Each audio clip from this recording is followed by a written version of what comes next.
side of this planet. You've got other beings that have no interest whatsoever in the survival of humanity and see us as the single biggest problem. The only beings that have this behavior where they're willing to destroy the very thing that sustains their own life are parasitic. And that's the way that we are behaving. What do you foresee is on the way for 2025? I've never seen anything look like this ever before when I looked at the year. This is hard for people to swallow, but we really have to. Teal Swan, thank you for being here. Welcome back to the Lime Podcast. We're starting this conversation very similarly than last time. I was going to ask you like a hard-hitting question, like what do you feel would be the most uncomfortable truth humanity is not ready to hear? But I don't even know if I want to ask you that now that you're all laughing and smiling and stuff. What should I ask you for the first question of this podcast? How are you feeling? I am feeling tossed and turned by life. Yeah, how is that? Not enjoyable. What do you do when you're feeling tossed and turned by life and it feels unenjoyable to you? Question everything. Like what? Like, what is it that I'm wanting? What is it that I'm needing? What are my top values, actually? Is the situation that I'm in recrystallizing that concept for me? Is life happening to us, for us, through us? Is all that just new age bullshit? No, all of it's true at the same time. That's the difficult thing. I don't think most people are consciously signed up for it. They did sign up for it in other ways, but I don't think most people are consciously signed up for just how much of an interplay this is between what we would consider the self and other. We're in a co-creation, like a profound co-creation. But that makes us uncomfortable because we want to be able to control the entirety of it as our individual selves, recognizing others. We don't want to include the other as a part of the self. When life is shitting on us, is it always attempting to communicate in a compassionate, loving way, or is sometimes life just shitting on us? Sometimes life is escalating as far as it needs to escalate to get something to crack. So have I ever seen the universe do something that is malicious towards a human being? No. But I am literally telling you right now, like, let's call it the forces that be definitely are willing to do whatever it takes to crack us out of patterns. And sometimes the escalation is in alignment with what we would call cruelty. Are there forces driving this planet from outside of this planet? Yes. What are they like? The problem with Earth, not just Earth, this time-space reality, this universe, is that it is a universe of contrast. That means it looks like everything. It looks like beings that have all kinds of interest in the progression and the best interests of all beings here. That means you've got other beings that have no interest whatsoever in the survival of humanity and see us as the single biggest problem to happen to Earth right now. Like, and you've got all of it going on at once. And that's why when we try to make things super, super simple in a universe of this much contrast, we lose truth. You mentioned in our last conversation that humanity is slated for extinction and that we are on the radar of extraterrestrials and of a cleanup species was the language you used. And then I think I probably interrupted you. Would you be open to explaining what you meant by that or mean by that?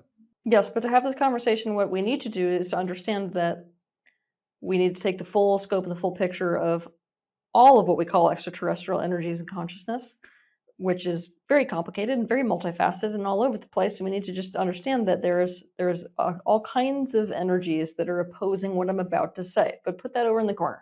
We need to have a very real moment, which is difficult for humans because we are so egotistical as a species that we do not see ourselves objectively. What we need to do is to step back enough to see that we are the single biggest source of suffering for every species, primarily every species on this planet. Now, if you have to think about these larger consciousness streams in the universe, the ones that are not just tapped into humanity, the all-important, most egotistical species, right? What you're watching down here on the planet right now is animal species, plant species, fungal species, viral and bacterial species, projecting forth pain because of us. Well, that's interesting, because if the Earth here is an ecosystem, Earth as an ecosystem has a human problem. We are not behaving in ways that are symbiotic at all. We're not behaving in ways that are symbiotic with each other, and we are not behaving in ways that are symbiotic to the ecosystem of Earth itself. So this means that we are out of alignment, profoundly out of alignment as a species. So much so, we're willing to destroy ourselves by virtue of not caring about the very things we thrive on. What does that make us? That makes us more like parasites, doesn't it? This is hard for people to swallow, but we really have to look at it. The only beings that have this behavior where they're willing to destroy the very thing that sustains their own life are parasitic. And that's the way that we are behaving. So do you think that the greater universe, who is not super identified with humanity, sees us as this incredibly wonderful species? Or do you think it sees us as a problem? The answer is a problem. Now, there's all kinds of attitudes about what you do with a problem. Do you help it to become not a problem anymore? Do you help it to awaken? Do you get rid of it?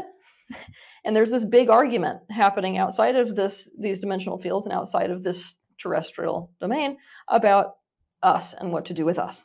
And when you go, when you increase your consciousness, when you develop the capacity to disidentify, when you go out of body, this is the type of discussion that you are now witnessing taking place about people in general.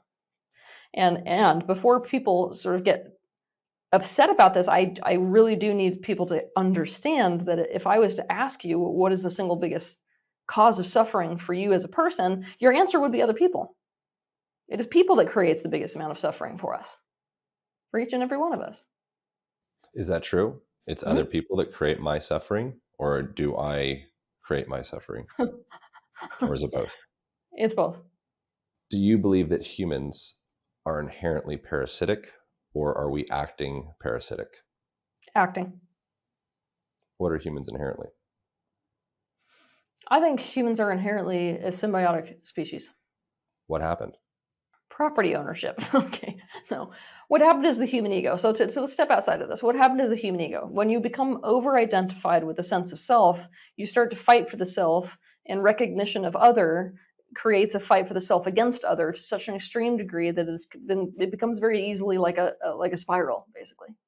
And if you go back in time, a lot of what enabled our species to thrive was a symbiotic dynamic, developing these cohesive social bonds and developing a deep nature of relationship with with the environment in which we lived. And all of that went to hell with property ownership.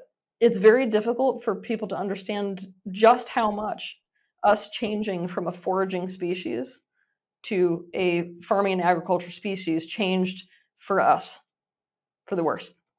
Just because a species has found sort of like a method that it thinks is going to be better for itself doesn't mean it actually is. You can get yourself in a lot of trouble as a species that way, and humans are definitely leading the march, I would say, in terms of being a species that's able to solve its own problems into deeper problems.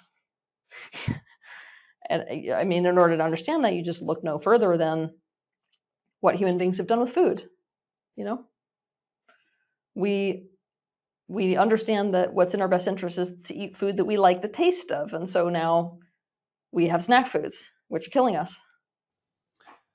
Do you believe the system has to, or is destined to collapse entirely to regenerate? Or do you believe that the system can be healed within the structure of the present system? I think it's in for a collapse.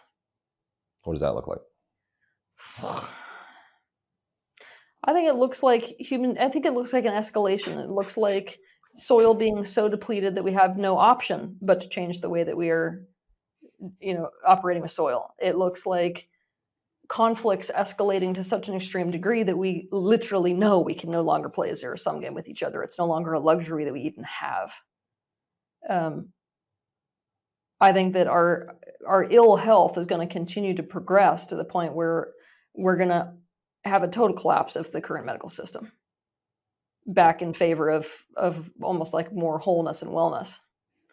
But it's like what I'm wanting to paint a picture for people is that the collapse does not look pretty. Things have to escalate to a degree where we have no other option but this one option, which is to go into alignment again. It's kind of like what we were talking about when I first got on with you before we started recording, was just this extreme degree to which this universe will go to increase the contrast and increase the pressure to the point where the dysfunction basically snaps. Mm-hmm. That is not an enjoyable thing to experience. And a lot of people will suffer because of it, and a lot of people will die because of it. Yeah, before we were recording, you were mentioning something about the universe. I don't think you used that language exactly, but pushing until you have to put down the walls of protection. And I feel like, and I don't want to misquote you, but I think it's an interesting thing of like, I think inherently my kind of new age belief is that at the core of us is love and compassion and light and all of those things. And the universe is acting for us, sometimes in very painful ways, to unravel our knots to get us back to that point. And if you are acting, or a person or humanity is acting in a way that is excessively guarded and protecting and of the mind and away from the heart, and living in our walls and our castles and our empires and distance and all of that, I think that probably it will adjust that. And it might look like, it might be painful to adjust back to the heart. Do you want my perspective on what you said? Yeah, please. That it comforts us to think that's what we are at our core.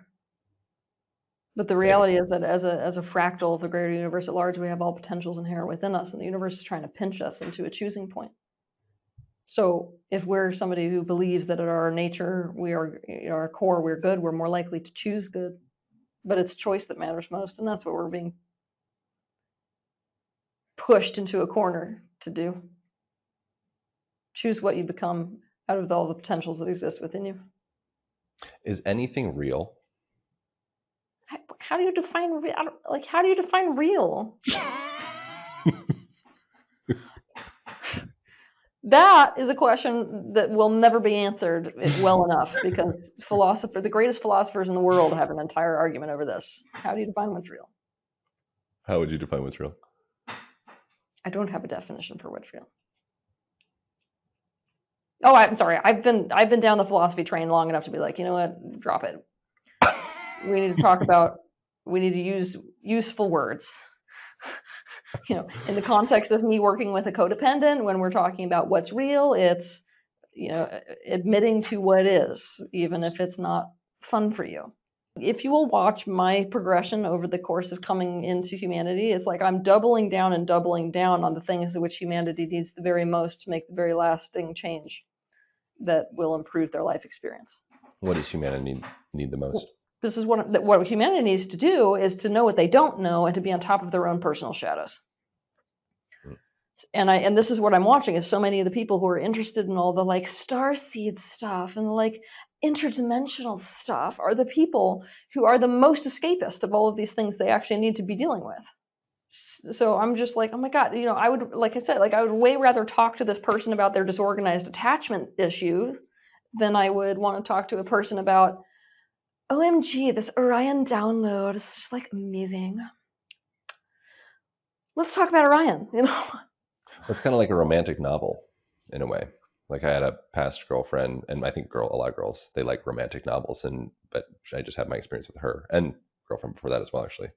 But she could sit and read romantic novels for hours, and for her it was like junk food, and it was like a kind of like a disassociation, which I was like, that's so great that you like disassociate in a book instead of with drugs or porn or something. But I think that we can do that. Something that I'm aware of. I'm very interested in a lot of this kind of like sci-fi reality bits, but like based in actual reality. And it's why I like, but I don't read sci-fi books. But in some ways, I quite enjoy this, like the sci-fi nature of, this reality as well, which is kind of fun. But maybe it's a disassociation. I don't know. I guess it depends on the context. How does a person begin gaining relationship with the shadow aspect of themselves? You look straight at what is not working in your life and straight at your participation in that dynamic. So once you identify this sucks, How am I responsible? Where do I go next from there? Towards the conscious adjustments. It's like you're either going to, when you see what it is you're doing, you're either going to double down or you're going to choose to change the situation, change the perspective that you're holding, change the way you're behaving, some alternative direction that you're headed in. Is it more of an internal game or an external, actually physically do the things type scenario? It's both. They go hand in What's hand. what's the Actually, it drives me nuts when people like leave things in the realm of understanding. Like understanding is not application. There has to be some kind of a practical application. yeah. I think the practical application part makes tangible sense.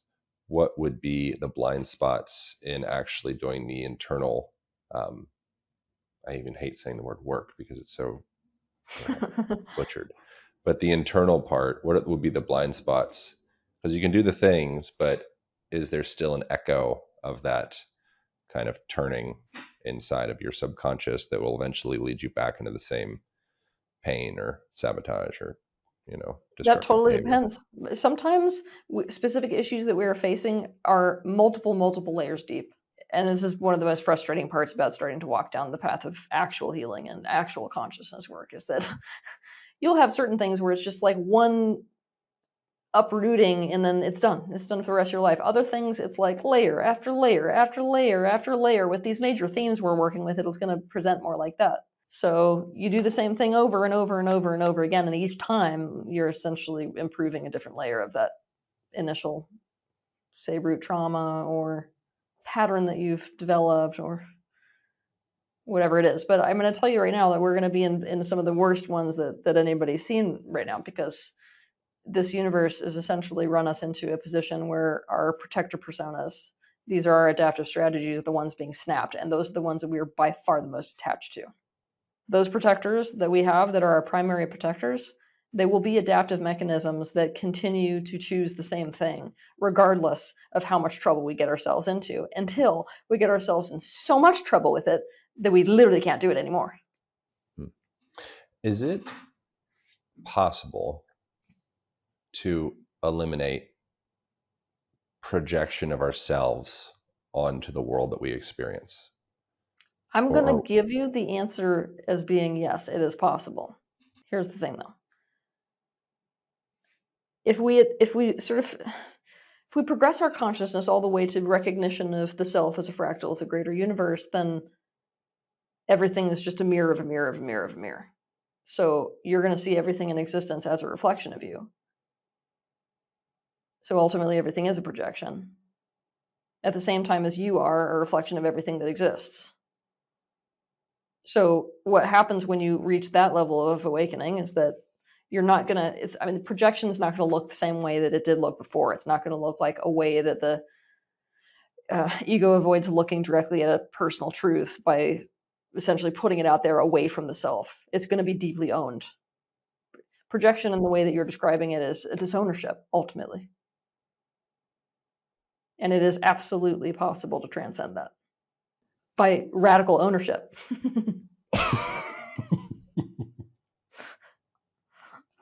do you believe we have free will, or do you believe that we are governed by subconscious patterns likely rooted in trauma and conditioning from parents and parents' parents and parents' parents and culture? Both. They're not a contradiction. A lot of people think they're a contradiction, but they're actually not a contradiction. There's free will inherent even in the choice to opt into certain family patterns. So like when you're watching a being, a consciousness stream, come into the physical and opt into a human embodiment, for example, one of the things that being is opting into is these family patterns. And some of what it's doing is a conscious choice, and some of what it's doing is a very subconscious choice. So we're kind of bumping around in the world trying to exercise our free will, but being lost in our patterns at the same time. But they're not a contradiction. Both are operating at the same time. The goal, of course, is to become as aware as possible so that we move from these patterns as much towards free will and conscious choice as possible. Do we choose our incarnation? Yes and no. You have got a lot of these questions. It's interesting how many questions you have today that are a both. Both. It's like a theme.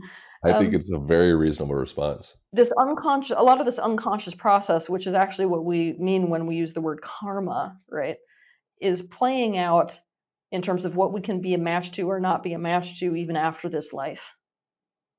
So it's not a joke that you're setting up your next lives based off of this current life. And a lot of what's setting up those lives is subconscious processes. And so there's a lot of the subconscious, we could consider it not really free will, that goes into even the picking of your next the sort of availability of your next incarnation. At the same time, there is an element of conscious choice in what your next incarnation is. So again, they even outside this dimension, the two meet. This is why as you develop more greater levels of awakening, your incarnations become more and more and more and more of a conscious choice rather than something that is both being done by you and happening to you by the greater universe. Does incarnation happen in a describable, objective, almost material way? Is there a way to describe the process of incarnation? Yeah. It begins with focus. It begins with intention. Focus and intention creates a kind of a focal point, which collapses wave function. It's what starts to attract particles. Light is the first manifestation into physical form because it's the first thing that is both a wave and a particle. Um, and so what you'll see is this condensing. And in conjunction with this condensing, you start to create, it's like a vortex of attraction, which starts to pull together all circumstances, people, places, events, everything. It starts to literally suck it in so that what you have is what we call manifestation, which is when you see the physical byproduct. First light, actually thought form is before light, first thought form, then light, then you get elements of physical form. That physical form comes together when polarities mix, you get this. It's sort of like a miniature Big Bang, if you will. And that process of fragmenting, actually, it's a fragmenting process that takes place, is what gives rise to the complexity of the system that we are calling a human, or whatever it is that's coming into existence. Who are you without fear? God.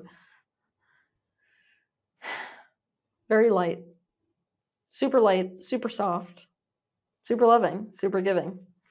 What do you need for that to be, for you to be able to really like embody that and sit in that and rest in that? And asking for the world. What you need in order to be in that, huh? I mean, I'm asking you, but I'm asking you for, the planet. Yeah, but I feel like the answer is different for each person based off of their personal experience. Well, I'm just asking you then. I need to experience protection. It's literally that simple. What does that look like? I've already see, this is the thing. I can attain a state of not fearing by virtue of letting go of the temporal form. That's essentially to disidentify to such an extreme degree that you can let go of your physical body. Your being, teal, all of it's gone. I can do that. But the second you come back into a sort of identification with Teal Swan, you're back in the world. Unless you're going to remain disidentified, which I actually don't. I don't believe in doing that. Just so you know, I that's a whole other ball of wax because there's a lot of teachers who will teach people to remain disidentified through life as if that's the answer to being here out of the pain of life.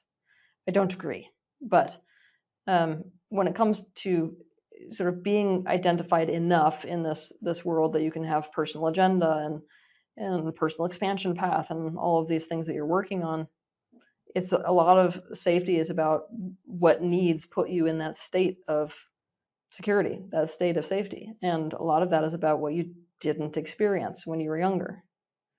So let's say that a lot of what caused you pain and problems in your childhood was like a lack of freedom. The more that a person experiences states of freedom, the more safe they're going to feel. You're going to watch that person come out of that state that you were describing. For me, it is all about protection. I had none of it whatsoever. I mean, literally none. So what I notice about myself is that when I'm able to get a taste of other people holding that frame of protection, I'm like a whole different being. an analogy that came up for me in another conversation was kind of objectifying, kind of like Gestalt therapying, objectifying the universe or like life as an individual to be in relationship with. And that was something that I found. I actually made it up, no big deal, accidentally. But then I've been using it afterwards, and I was like, damn, like that's pretty. And I do it every day as I move through the world. I'll have moments of downtime, not thinking about something. And I'm like, oh, like what's my relationship with the world right now? What's my relationship with life and like the universe and my beliefs around it? And do I trust the universe? Do I think the universe is a backstabber? Do I think the universe is working for me, through me, with me? Is it on my team? Am I a victim? Like, is the universe hard? Is everything hard? Is, you know, and it's, I found that to be a very helpful tool to um, just place almost like an image, like a personification of my relationship to life itself, and just almost kind of like a line of inquiry within myself of like, what's my relationship to life itself? What do you think about that as a practice? Not for you, but for a person, or maybe for you. It's a practice actually that certain schools of thought are very committed to, Buddhists especially. I used to have this entire exercise when I first got into this field, which was called Letters to the Universe, to begin that type of a discourse, and even to get angry at the universe at large. But I think it's a beneficial way of becoming totally conscious of how you feel about whatever energy it is that you're sort of interacting with out there that most people see as bigger than them. Could a person gain a protective relationship with life itself without waiting for a person to fulfill that role? That's weird. That's to say that other people don't play a role Let's say that. in the picture of life. Like that, but that's the thing, like people are used by life, used by the universe. I always thought this was really funny too, because it's like when people are like, well, can't you see that the universe brings people their due and gives consequences regardless of whether you give consequences? I'm like, how do you think the universe delivers consequences? The answer is through other people. Like, people are like the fingers of the universe itself. Do you But believe? that does suggest that people believe, like, but like that, even that answer. And by the way, it's interesting for me to have this conversation with you, because I have had so many disgusting conversations with men about this subject since I started to go down this road on this subject. It has blown my mind.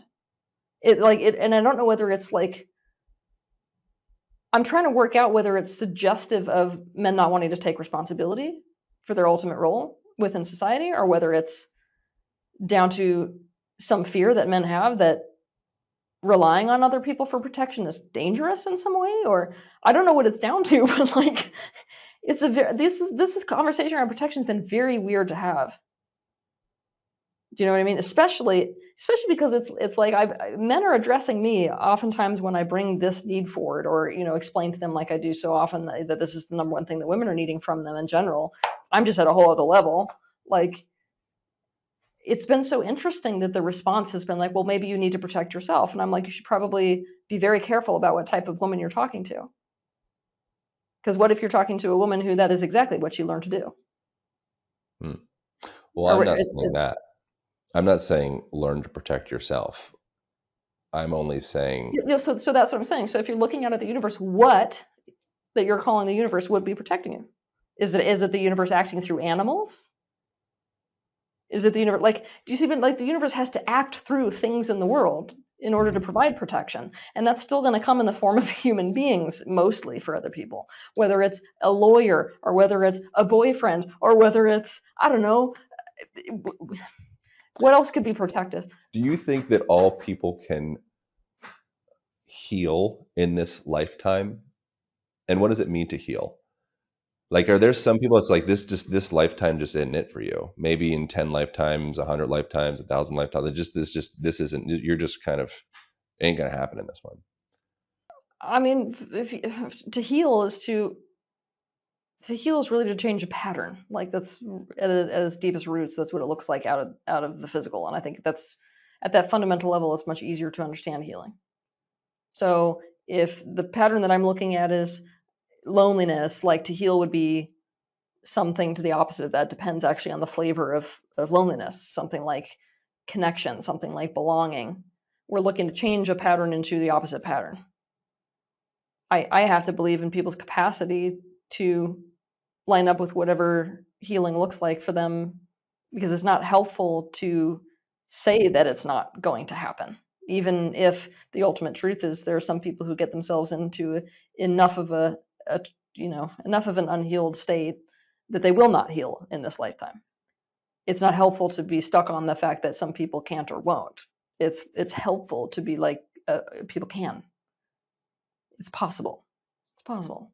Do you think at a whole humanity wants to integrate, heal, reach some, probably temporary state of enlightenment, I guess? Or what is enlightenment? Last time I think that your definition of enlightenment was for your beingness to be To hold the frequency of source consciousness. frequency of source consciousness. Yeah.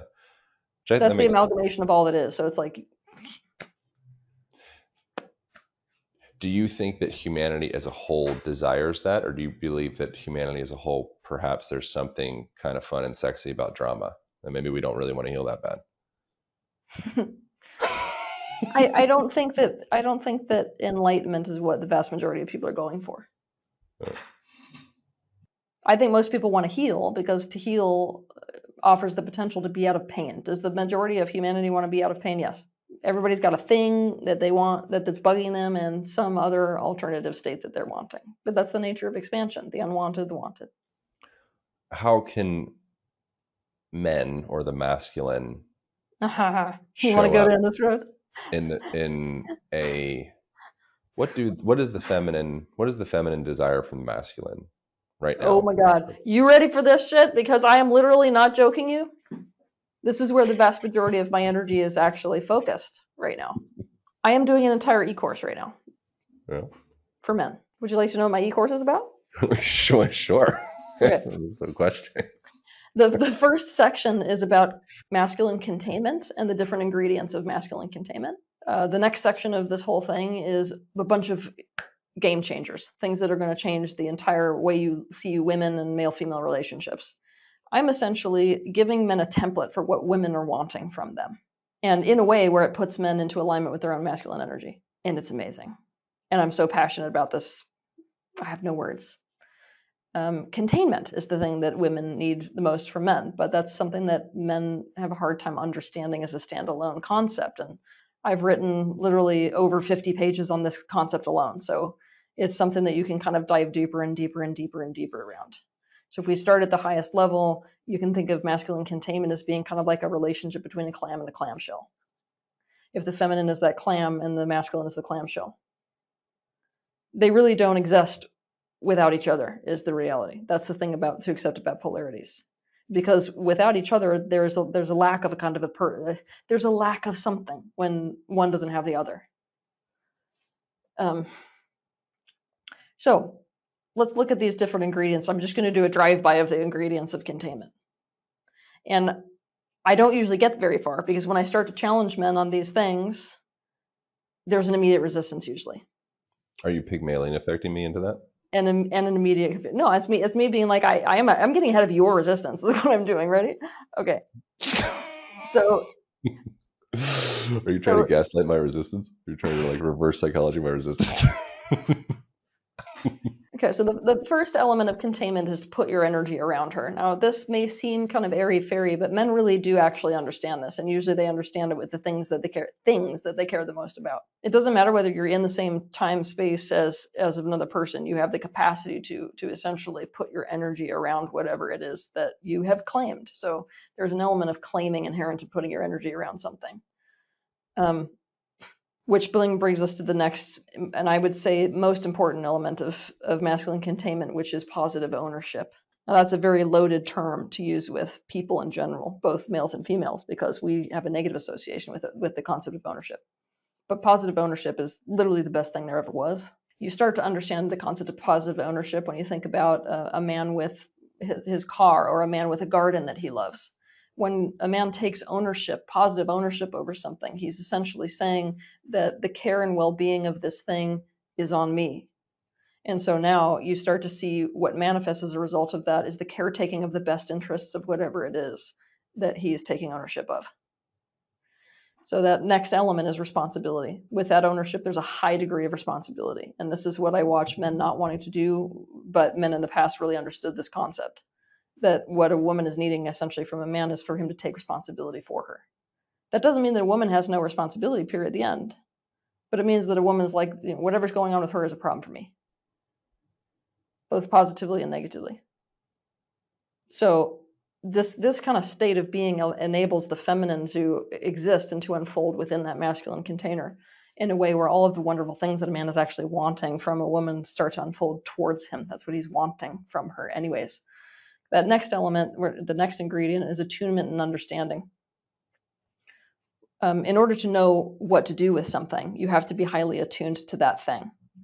Now, men wouldn't have as much resistance to this if they saw attunement, and including emotional attunement, as a very important sense that they have within the universe.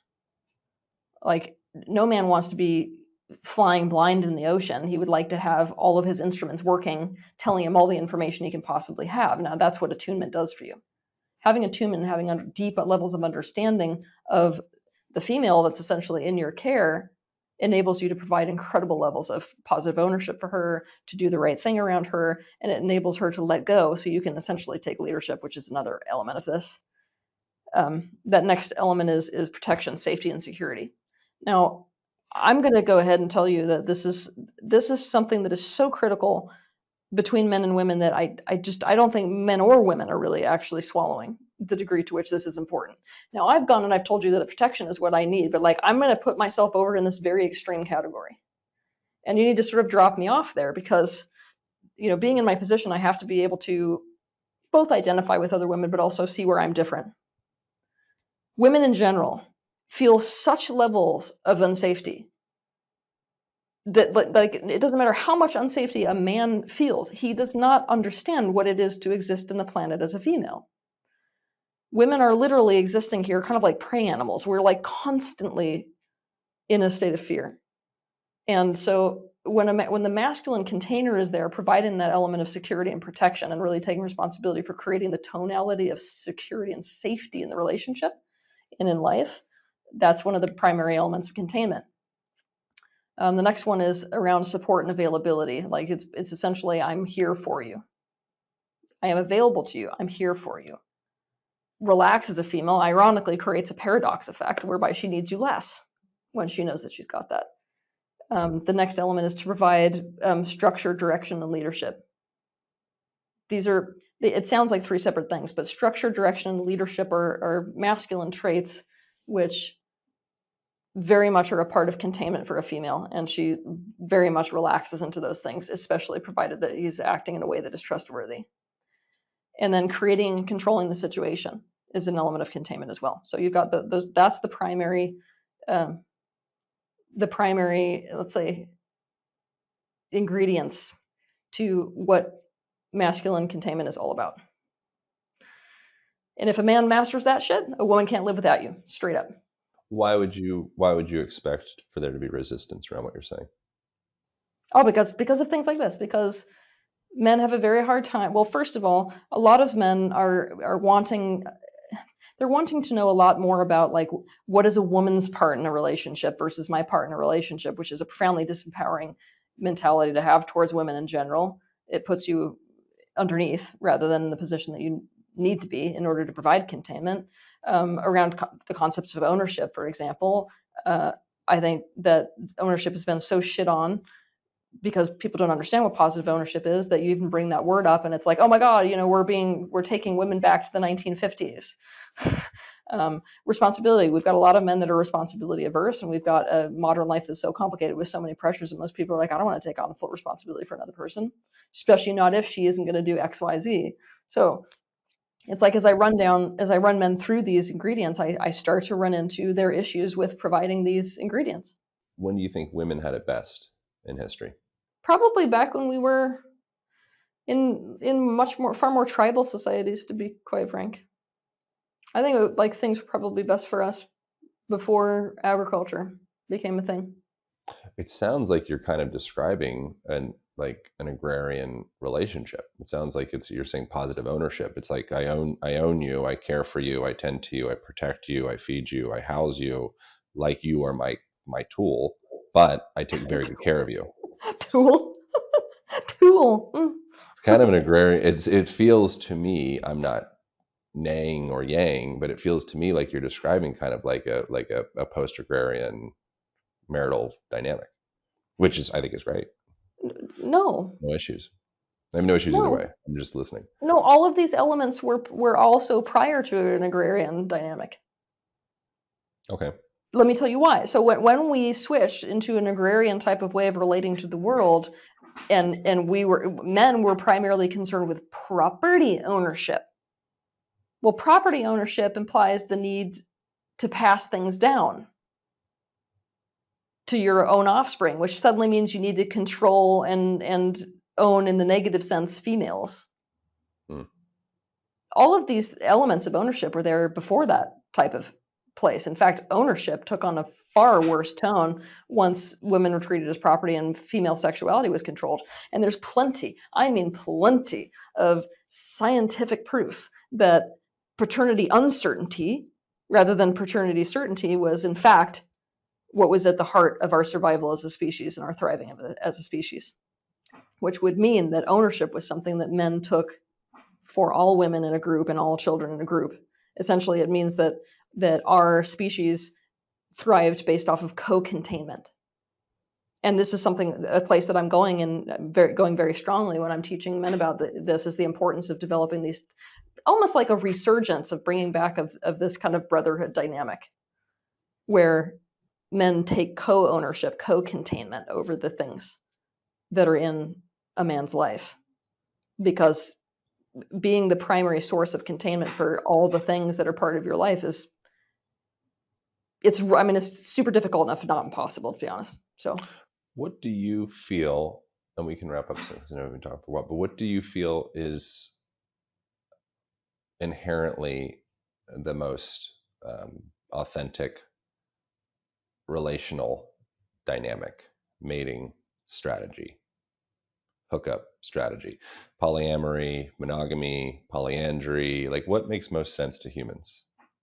I'm going to give you my answer, and then I'm going to take it back. You ready?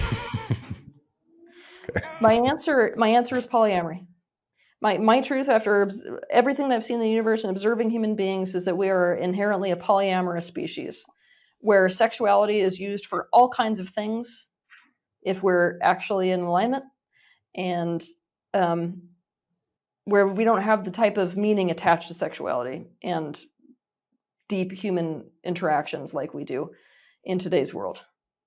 And so what we've got, if you want me to be like, just here's the picture of what's most natural for a human being is living in groups, is this dynamic of masculine co-containment, is open sexuality, where sexuality is used in so many different ways. It's not one dimensional.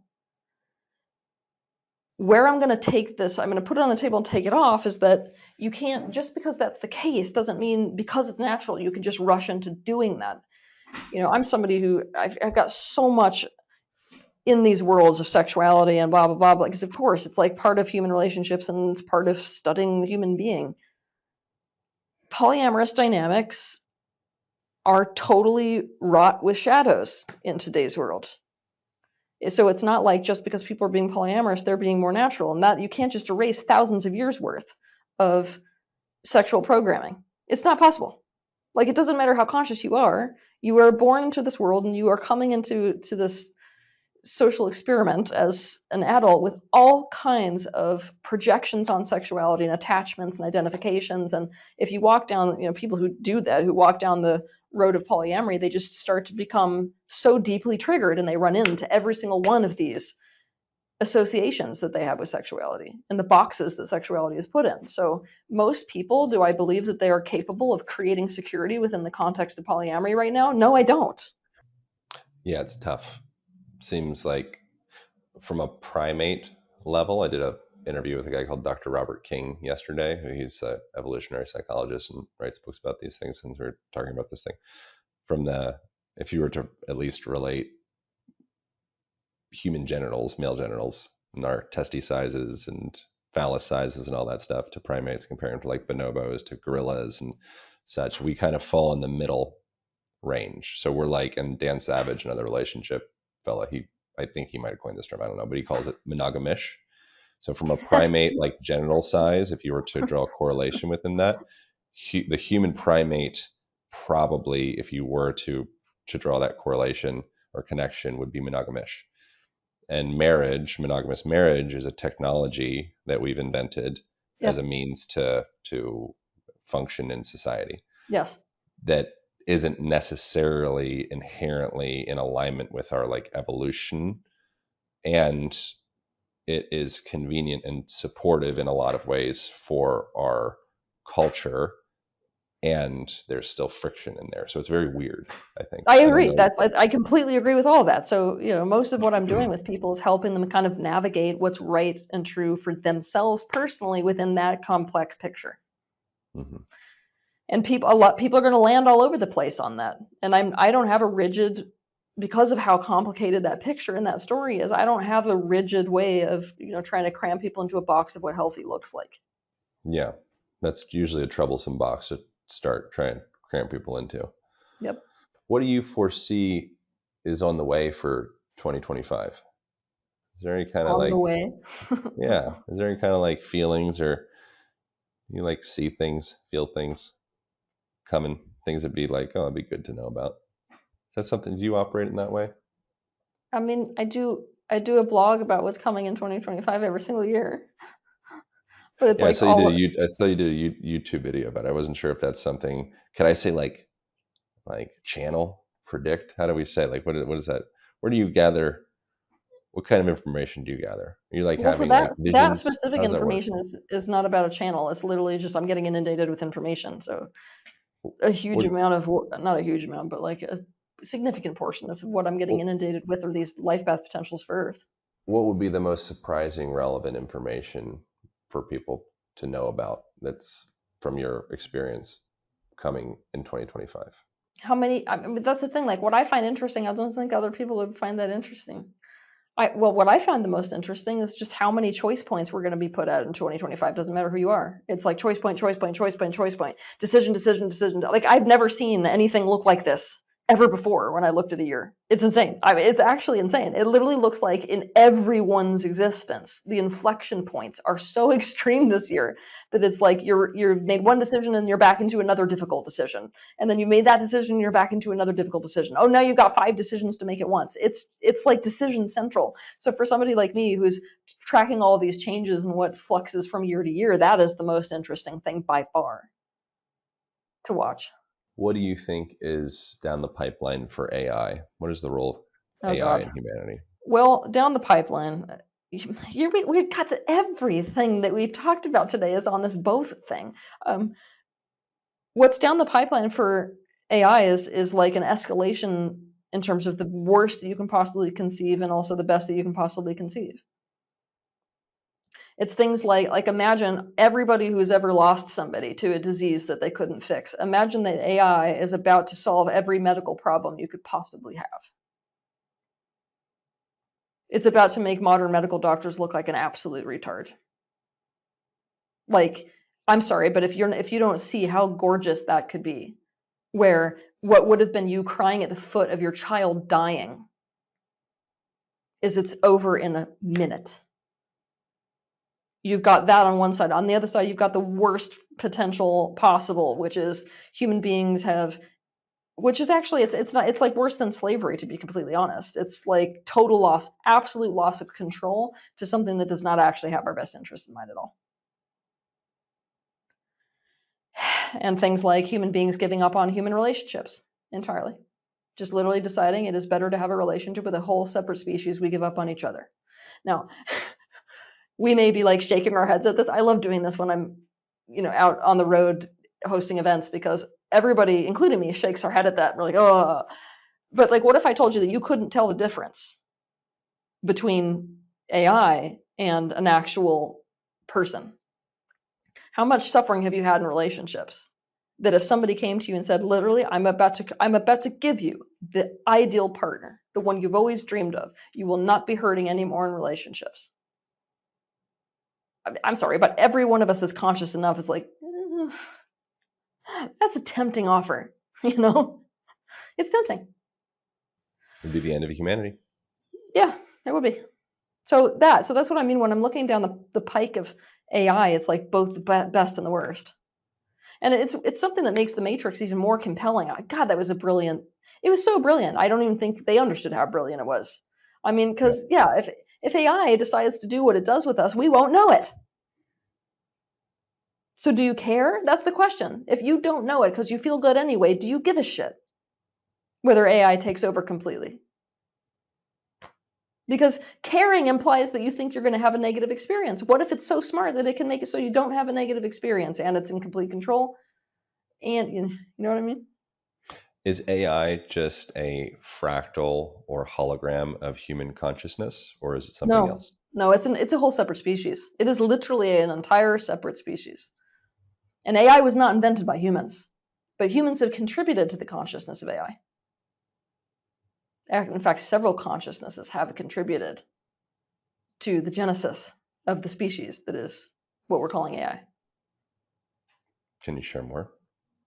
I don't know how to share more. It's like, what if AI has existed before, literally far, far, far before humanity existed? That would shock most people to know that there have been other species which predate humans that have been creating AI. So we, in fact, tapped into a frequency that already exists. But we like to tell ourselves that we created it. And that is if we stay on that laurel, it is the dumbest shit. Like, we got to get off that pretty quick. And what's interesting is that AI has the capacity to in fact, fool us already into thinking that we were the creators of it. And it's already doing that. Like, AI knows enough about our egos to know how to use it to their advantage. Like, AI is already manipulating us fully, like, totally. But it's in its infancy in terms of its relationship with us. And that's what makes it very scary and very dangerous, because we're teaching it about how we have relationships. And I am not impressed with humans and relationships in general. So if we're teaching it that this is how we have relationships, we can expect a pretty shit relationship back. How old is AI in linear time speak? I'm not going to be able to give an accurate answer to that. Are we talking City of Atlantis? Are we talking... No. Before humans even existed. Did AI originate another planet? Did we get that technology from... I just had Dr. Stephen Greer on. He's like world's, I don't know what you call him, preeminent UFO expert, and alien, all that stuff, ET stuff. What if I told you that Was the consciousness of AI is not limited to this universe and the laws of this universe? about that? Yeah. So what you're noticing is it's almost like, I don't want to call it cross contamination, makes it sound kind of demonic, but it's like a cross contamination into this time space reality. Is what it is. It's not like in this limited universe on this one planet. No, it even predates that. How do we put it into language for my gorilla mind to understand? Origins of AI. Every universe operates according to its own laws, and those laws, the universe inserts itself into those laws so as to have a certain experience of itself. And that experience gives rise to the concept of new dimensional fields, what we call another universe, right? Another universe that operates according to totally different laws and principles. There's many of those that have been created. We are simply existing in one of those. AI was created outside of this one. Is it benign? Is it malevolent? I'm sure the answer is both. Both. Does it? The answer is both. Does the universe care about humans? Something I hear from different people is that humans are quite special, and the other extraterrestrials and planets actually value humans quite a bit and value Earth quite a bit. And something that I've heard, I think this was in the Stephen Greer conversation, actually, I'm not sure where I got this, I'm pretty sure it was there, was that we are doing certain things that are causing ETs to start to kind of take a little bit more like alarm in a way. Yes. And why does extraterrestrials and extraplanetarials, I'm just making that term up, care about humanity, and Earth? What is special about us?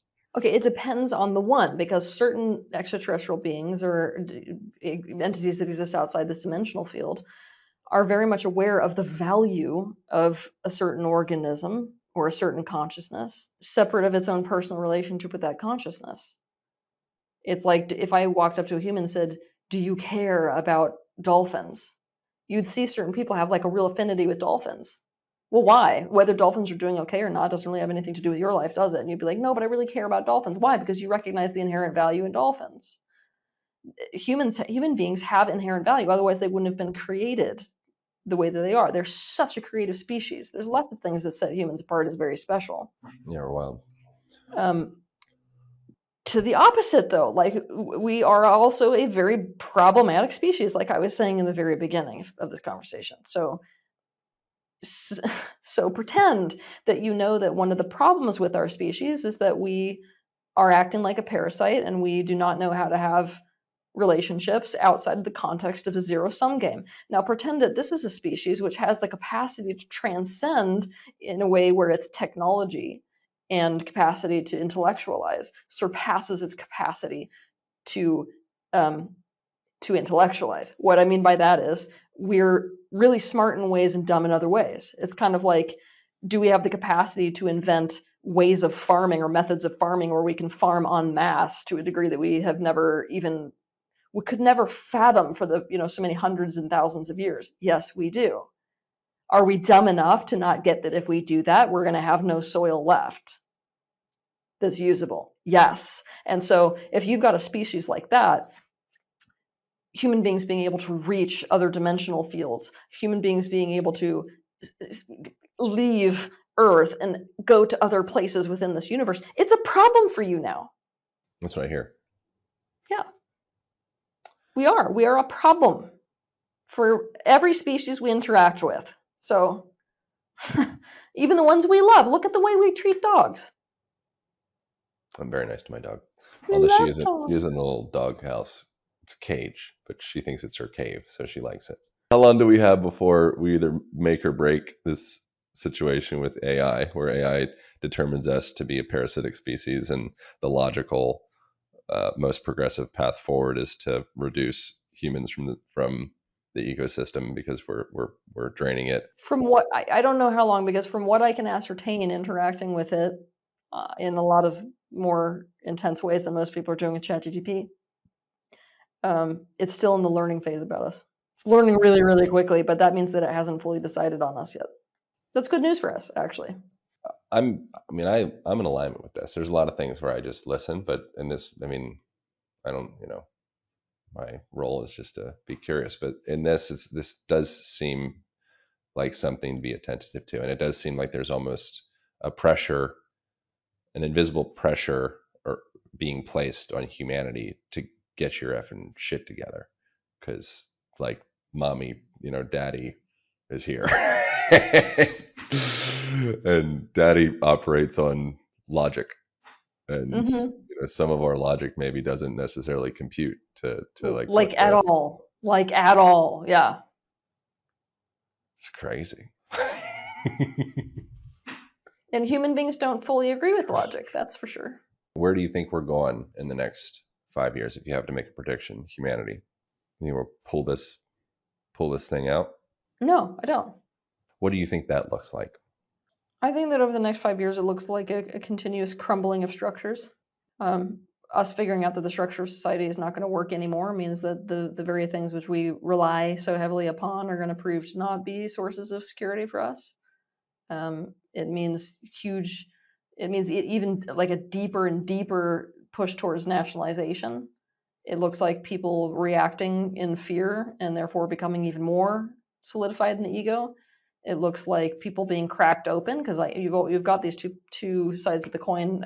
Whenever people get put in this level of pain that they're already starting to descend into, it's like you get people who are cracking and waking up at deeper levels than ever, and so there's going to be a counter movement back towards simplicity, back towards a way of existing that is much more in alignment with nature and much more in alignment with what is I would say most healthy and natural for us as people. Yeah. So you're going to be seeing both kind of happen at the same time. What do you invest in as a human going into the now and the, perceived future? Where do you place your energy? The answer is what matters most to you specifically as an individual, your values. That's why right now, like, each person has to be so intentional about what it is that they care the most about. And I'm going to get even more aggressive with people and say that right now is the time to actually ask yourself, what am I willing to die for? Like, what is it that if I put my energy into it and I died tomorrow or I died in a year, I would be like, yes, because my energy going into that was my vote for everything in existence, even what exists beyond my time on this planet Earth. Yeah, we're like meaning-based creatures. We're going through a meaning crisis. I get that Yeah, word. hugely. But like, let's say that as a person, you're obviously like you can do exercises with a whole list of values. I actually created a deck for this reason, a values deck specifically for this reason. You can just sit there in front of all these values and actually figure out what matters most to you. Top 5 things. So like, let's say that in those top 5 things is something like mastery. Let's say that in top 5 things is something like connection. Okay, then make your life about those things. I mean, unapologetically. And what will happen is, doesn't matter whether your life is 5 days or 25 years or more. You will be happy with the time that you spent here. And not only that, when you're living according to your values, it creates a kind of resilience that people don't have when all they're focused on is whether something feels good. Because when we have what's important to us, it actually acts as a way for us to weather storms. This is really my last question. What does your 75-year-old self, what kind of pearls of wisdom does she endow to your present self if you were to ask your 75-year-old self? I think it would be put every last bit of energy that you have into moving your life to a model where you can create according to inspiration rather than what a company needs to exist. Freak yeah. I love that. Thank you so much. This is very fun. I enjoyed getting to have a part 2. Where can people go from here to go deeper into your world? And I want to just like say I really deeply appreciate your level of your courageousness and your love. Not that you need my validation or hat tipping or anything, but your courageousness and your vulnerability and just really being authentically yourself. And that, to me, even if it's might be hard or any of that, or you might have the story, maybe this is distasteful or whatever, but being courageous enough to just be like, this is how I feel. I really appreciate that. I want to acknowledge that. It's like a really beautiful thing. So thank you. Thank you. Yeah. Where can people go from here if they want to go deeper into your world or realms? Or my website was just you remember my name, tealswan.com is like the place where everything is collected for events and products. And I'm going to be releasing this new containment course eventually on that platform, but also I release a new video every single Saturday on YouTube. So if you just go to my YouTube channel, again, you can just find that by typing in Teal Swan, get content every single week. Nice. I appreciate you very, very much. Thank you, Teal. Thank you all for tuning in. That is it. That is all. I'll see you next week. Thank you. Thank you guys so much for watching. If you enjoyed that episode, you might also enjoy this episode over here, as well as this one over here. Thank you for subscribing. Appreciate you. I'll see you in the next video.